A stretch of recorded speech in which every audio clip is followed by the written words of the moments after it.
reason the stock is down as much as it is, a number of analysts saying, is that you identified instances of improper orders being placed on the platform and then canceled. Walk us through the review that you're implementing around this right now and what it means for your previously stated financials.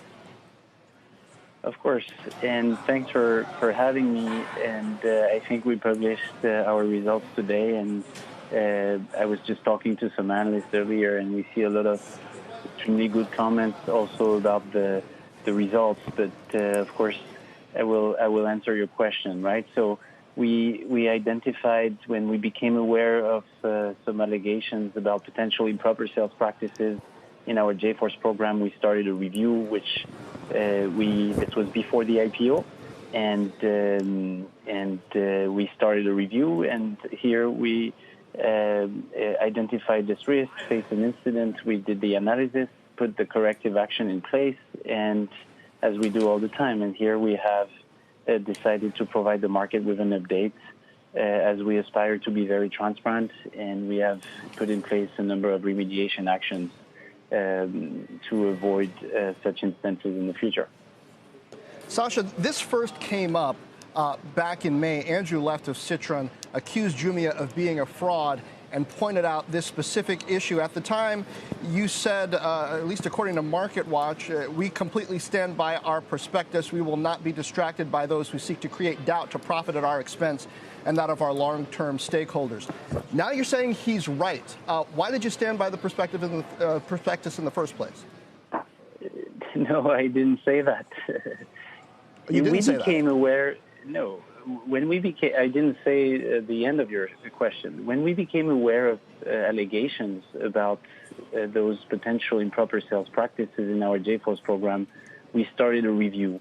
This was before the IPO, and I will emphasize that our review started completely independently from Citron's allegation, which were in May.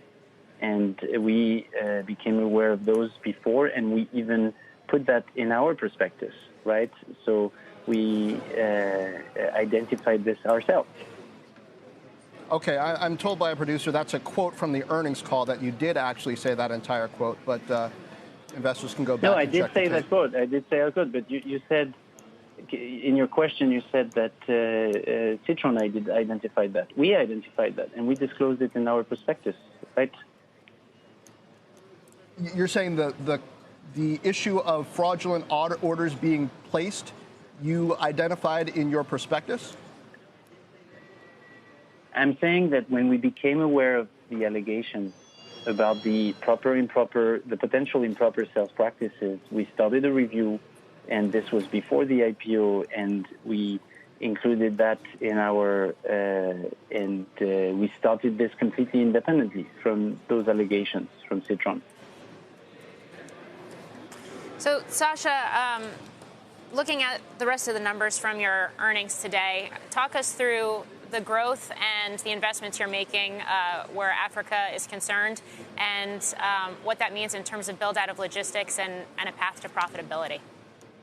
Of course, as you can see, we are focusing our financial strategy on growing the top-line drivers, both the users, the active consumers, and the GMV.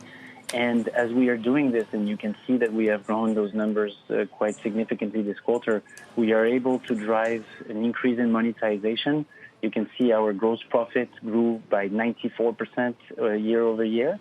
And we are doing this while driving a number of cost efficiency in our P&L, both on sales and advertising and the G&A. And as a result, we are seeing improvement of our adjusted EBITDA relative to the GMV. And I think we have engaged into a strategy which is a very strong balance between the growth and the path to profitability, and this is what we continue to do, as well as the development of Jumia Pay, our payment platform, which is a core part of our strategy as well. And China, of course, has been making a lot of investments in Africa as well. A lot of focus on the trade dynamics right now between the U.S. and China and how it's affecting the rest of the world. How is this playing out for you in terms of potential risks, but also opportunities where your business and where potential sellers are concerned for Jumia? Yeah, it's a good question. I think we're seeing a lot of dynamism in Africa in general, both from a consumer perspective and from a seller perspective. We have some goods which are produced locally, and we have some goods, of course, which are imported in China and in the U.S. And Jumia is really a reflection of the consumer habits of the African consumers. And here we are watching very carefully, obviously, what happens in this dynamic. We are also really trying to encourage, I would say, the African sellers to produce also in Africa, so that the consumers can buy some products which are made locally. And yeah, I think so far, we're still seeing a lot of dynamism in the marketplace.